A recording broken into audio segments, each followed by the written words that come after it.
Hello मेरे प्यारे दोस्तों, आपके अपने YouTube चैनल मैथ मस्ती में स्वागत करता हूं। मैं डीके। आज जैसा कि पढ़ रहे हैं, आज चतुर्भुज पढ़ेंगे। चतुर्भुज में जानेंगे कितने प्रकार का होता है, कौन कौन सी आकृतियां बनती हैं। तो आज इसके विषय में हम लोग चर्चा करेंगे, ठीक है, चतुर्भुज के बारे में।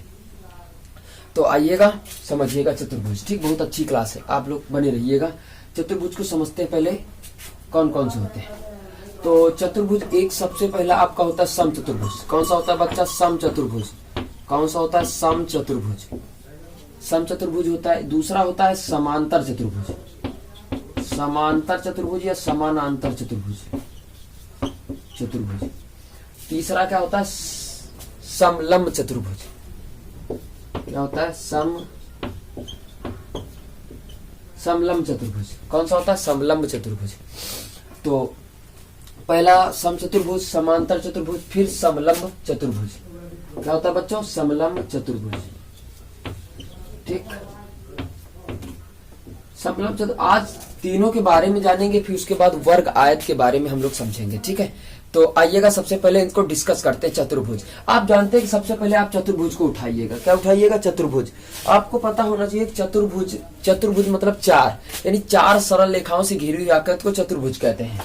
जैसे मान लीजिएगा आपका ये बना दिया जाए, ए बी सी डी आपको कर दिया जाए, ये आपका चतुर्भुज है। चार सरल रेखाओं से घिरी हुई आकृति को चतुर्भुज कहते हैं। चतुर्भुज में चार अंताकोण होते हैं। ये आपका अंताकोण, ये आपका अंताकोण, ये अंताकोण, ये अंताकोण।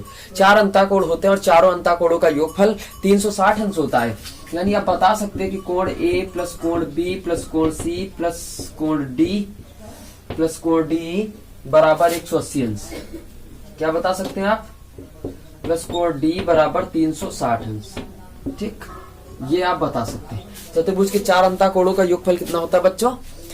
360 अंश होता है दोस्तों। ठीक है, तो ये चीज याद रखिएगा कि चार सरल रेखाओं से घिरी हुई आकृति को चतुर्भुज कहते हैं। चतुर्भुज में चार अंताकोण होते हैं और चारों अंताकोणों का योगफल 360 अंश होता है। ठीक है, अब आइएगा हम बात करते हैं श्रीमान जी की सम चतुर्भुज के बारे में बात करते हैं। देखो, सम माने समान, चतुर्भुज माने चार। ठीक है, चार सरल रेखाओं से घिरी हुई आकृति को चतुर्भुज कहते हैं। चारों अंताकोणों का योगफल 360 अंश होता है। ये तो होना ही होना पक्का है। ठीक है, अब आइएगा एक चीज ध्यान देते, चतुर्भुज सम चतुर्भुज है ना, तो सम चतुर्भुज का मतलब चारों भुजाएं क्या होंगी? बराबर। चारों भुजाएं क्या होंगी? बराबर। और इसका कोण क्या होता है? सम चतुर्भुज। अब कोण, चारों कोणों का योगफल योग जो होता है 360 अंश होता है। अब ये आपका, जैसे मान लीजिएगा एक वर्ग बना लीजिएगा आप, तो वर्ग सम चतुर्भुज हो सकता है। ठीक, एक आयत सम चतुर्भुज हो सकता है। अब ध्यान दीजिएगा, जैसे मान लीजिए इन दोनों के कोना पकड़िएगा और बढ़ा दीजिएगा, तो कैसे बन जाएगा? ये कैसे बन जाता? ऐसे ही तो बन जाता है कि नहीं बन जाता? ए बी सी डी, ये भी आपका सम चतुर्भुज है। यानी वर्ग का प्रत्येक कोण समकोण होता है, लेकिन सम चतुर्भुज का प्रत्येक कोण समकोण नहीं होता है। इसके विकर्ण एक दूसरे को समकोण पर समद्विभाजित करते हैं बच्चों। ये आपका जैसे बना ऐसे, इसके विकर्ण क्या होते हैं? समकोण पर समद्विभाजित करते हैं। काहे पे? समकोण पर समद्विभाजित करते हैं। सम चतुर्भुज की ऐसी आकृति जिसकी चारों भुजाएं बराबर हो तथा इनके दोनों विकर्ण एक दूसरे को समकोण पर समद्विभाजित करते हैं, उसे हम सम चतुर्भुज कहते हैं। ठीक है, बात समझ में आ गई। अब आते हैं समांतर चतुर्भुज। तो समानांतर यानी जिन दो रेखाओं की भी समान दूरी हो उसे हम समांतर रेखाएं कहते हैं। तो समांतर चतुर्भुज का मतलब क्या होगा? जैसे मान लीजिएगा ये बना लीजिएगा, तो ये आपका समांतर चतुर्भुज है बच्चा। क्यों है? क्योंकि ये रेखाएं देखो, आगे इसको बढ़ा दो, ये आपस में एक दूसरे को काटेंगी नहीं। जिसको आगे बढ़ा दीजिएगा तो ये आपस में काट नहीं सकती एक दूसरे को। जब काट नहीं सकती तभी आपका समांतर चतुर्भुज हो जाएगा, तभी रेखाएं समांतर होती। होता क्या कि ऐसा चतुर्भुज, ऐसा जैसे इसको बढ़ा दीजिएगा, दोनों कोना बढ़ा दीजिएगा, ऐसे बन जाएगा। अब क्या बनता है कि ऐसा चतुर्भुज जिसकी सम्मुख भुजाएं समांतर होती। बच्चा, इनकी सम्मुख भुजाएं समांतर होती। ये समांतर, ये समांतर, ये समांतर, ये समांतर। तो आप क्या कहोगे? ऐसा चतुर्भुज जिसकी सम्मुख भुजाएं समांतर होती है और बराबर भी होती है। सम्मुख भुजाएं बराबर भी होती है और कोण भी चारों बराबर होते हैं सम्मुख। इसके जो विकर्ण होते हैं बच्चा, विकर्ण इसको समद्विभाजित करते हैं, समकोण पे नहीं करते। तो ऐसी आकृति जिसकी सम्मुख भुजाएं समांतर हो तथा विकर्ण इनके आपस में समद्विभाजित करते हैं, उस आकृति को हम लोग समांतर चतुर्भुज के नाम से जानते हैं। अब बच्चा समलंब जानते हैं। समलंब में जो रेखा का एक युग्म सम्मुख भुजाएं समांतर होती हैं और सम्मुख भुजाएं ही असमांतर होती हैं। ठीक, असमांतर का मतलब क्या होता है, समांतर नहीं होती। जैसे मान लीजिएगा आपका समलंब बनता है बच्चों, कैसे नहीं होती अभी हम बिल्कुल बता रहे हैं। तो आपकी ये दोनों समांतर रेखाएं हो जाएंगी, ये दोनों क्या हो जाएंगी, ये दोनों समांतर रेखाएं हो जाएंगी। लेकिन आपकी जो ये रेखाएं समांतर नहीं होंगी बच्चों, ये असमांतर है,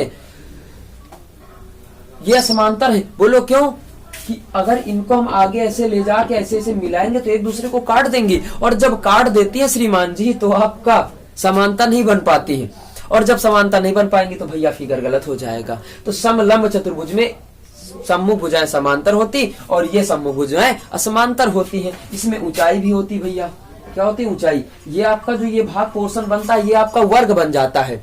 तो वहां पे जो क्षेत्रफल निकाला जाता है समलंब चतुर्भुज की, समलंब चतुर्भुज का क्षेत्रफल क्या होता है 1/2 और ऊंचाई इंटू सम्मुख भुजाओं का योग, तो ये कर लिया जाता है। आ गई बात समझ में।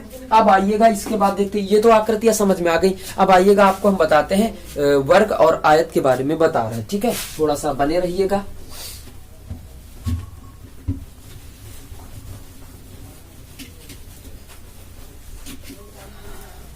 देखो कल से आपका चैप्टर शुरू होगा, लेकिन आज यहाँ बेसिक जानकारी प्राप्त कर रहे हैं। चतुर्भुज कल से हम स्टार्ट करेंगे, ठीक है, प्रश्नावली। लेकिन आज यहाँ बच्चों स्टार्ट, ये आपका जो टॉपिक चल रहा है चतुर्भुज, तो इसको समझ लीजिएगा। जैसे आपने पढ़ा वर्ग, वर्ग की डिफिनीशन क्या होती है कि चारों भुजाएं बराबर होती, चारों भुजाएं बराबर होती और प्रत्येक कोण समकोण होता है, उस आकृति को हम लोग वर्ग कहते हैं। जैसे मान लीजिएगा ये आपने बनाया, ये आपने बनाया ABCD, या मान लीजिएगा AB बराबर BC बराबर CA बराबर DA, ठीक, CD है यहाँ पे, कितना है CD, ठीक।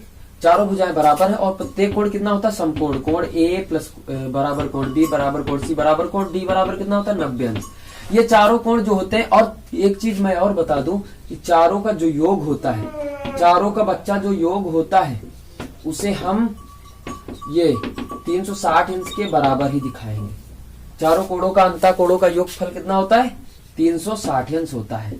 ऐसी आकृति जिसकी सभी भुजाएं बराबर हो तथा प्रत्येक कोण 90 अंश हो या समकोण हो, उस आकृति को हम लोग वर्ग के नाम से जानते हैं, वर्ग कहते हैं, ठीक है। अब जैसे आपका आयत आता है, क्या आता है आयत, तो आयत में क्या होता है बच्चों, आयत जैसे बना दिया जाए, आयत ये आपका आयत है ABCD। आयत में क्या होता है कि सम्मुख भुजाएं बराबर होती, जैसे AB बराबर CD, AB बराबर CD और उसके बाद AD बराबर BC, AD बराबर BC।